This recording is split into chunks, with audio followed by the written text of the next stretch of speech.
Assalamualaikum warahmatullahi wabarakatuh dan salam sejahtera. Saya Muhammad Isyam, wakil daripada kumpulan 3, akan membentangkan berkenaan dengan kritikan artikel yang bertajuk Keberkesanan Pembelajaran Berasaskan Permainan Digital Terhadap Pencapaian Mata Pelajaran Sejarah Murid Sekolah Rendah yang telah dilaporkan oleh Chong Cheng Yang pada 2021.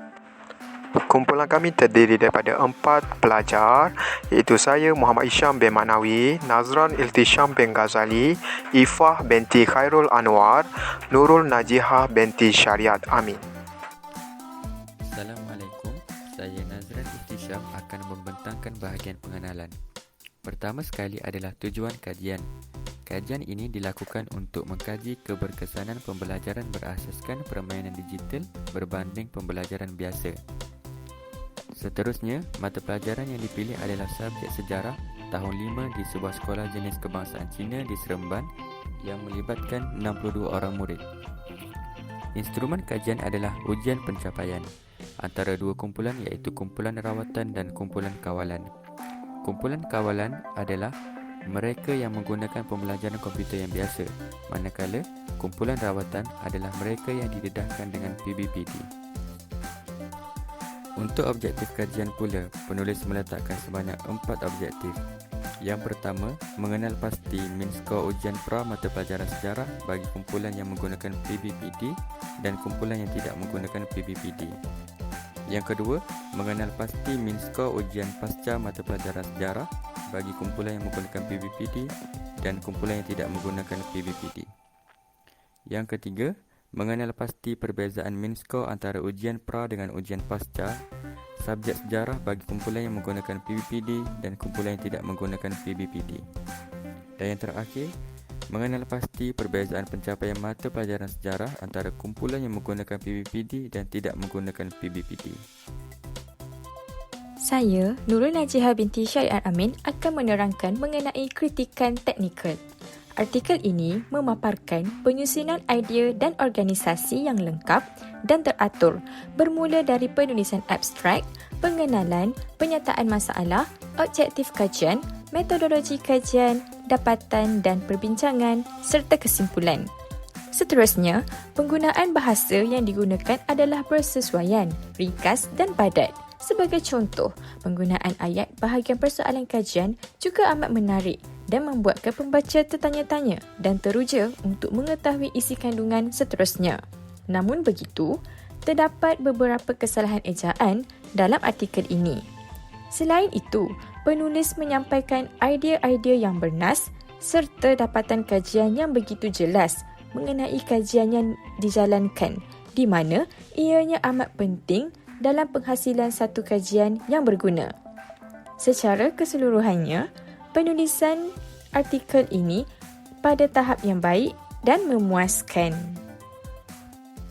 4 kritikan artikel bagi isi dan hujahan, iaitu permasalahan kajian, metodologi kajian, dapatan dan perbincangan serta implikasi kajian.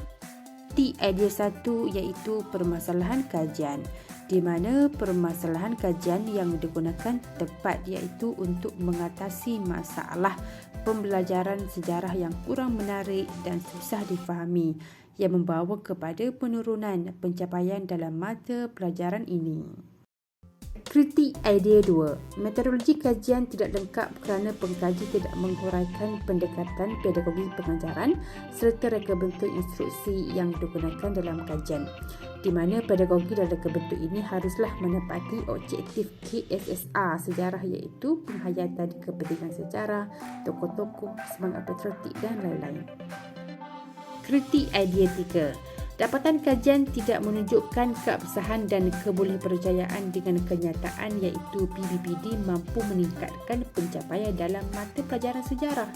Buktinya tiada perbezaan yang signifikan dalam minimum skor murid yang melalui PBPD dan pembelajaran biasa yang membawa kepada kesukaran dalam membuat kesimpulan dalam kajian ini. Kritik idea 4. Implikasi kajian. Idea pengkaji tentang implikasi iaitu kajian ini sebagai alternatif bagi PDP mata pelajaran sejarah tidak kukuh. Ini kerana faktor kajian sokongan dalam negara yang minimal cara kajian sokongan dari luar negara, model kajian serta kerangka teori yang dibincangkan dalam kajian ini yang membuktikan keberkesanan PBPD yang membantu meningkatkan pencapaian pelajar dalam mata pelajaran sejarah. Saya Muhammad Isham bin Maknawi akan teruskan dengan cadangan penambahbaikan keseluruhan artikel ini.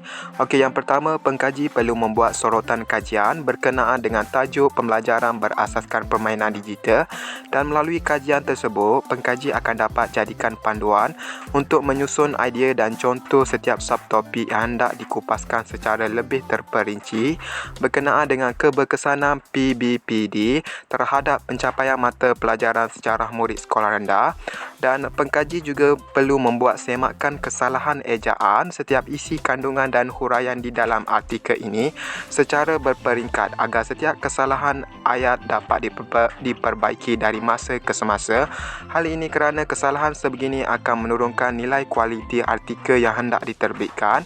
Seterusnya, pengkaji juga boleh menyatakan fakta dan contoh sorotan kajian luar yang lebih tepat berkenaan dengan kesan PBPD terhadap pencapaian murid dalam mata pelajaran sejarah agar pembaca dapat memahami setiap isi kandungan yang hendak disampaikan dengan lebih jelas.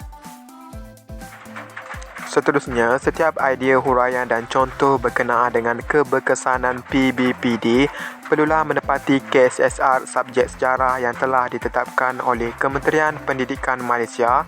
Bukan itu sahaja, pengkaji juga boleh lampirkan bukti gambar rajah aktiviti PBPD yang bersesuaian dengan subjek sejarah bagi menarik lagi minat pembaca untuk mengetahui lebih jelas kelebihan kaedah PBPD berbanding pembelajaran biasa di dalam kelas. Oleh itu, pengkaji juga boleh menggunakan kajian kualitatif iaitu melalui kaedah temu bual untuk mendapatkan pandangan daripada setiap responden cikgu-cikgu sejarah berkenaan dengan keberkesanan PBPD di sekolah rendah.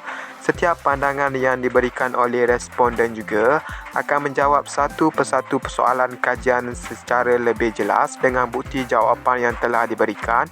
Secara tidak langsung juga, artikel ini dapat memberi penilaian keberkesanan PBPD terhadap pencapaian murid serta dapat dijadikan panduan oleh pengkaji luar dan KPM untuk meningkatkan lagi pendidikan di Malaysia. Okey, itu saja daripada kumpulan kami. Sekian, terima kasih.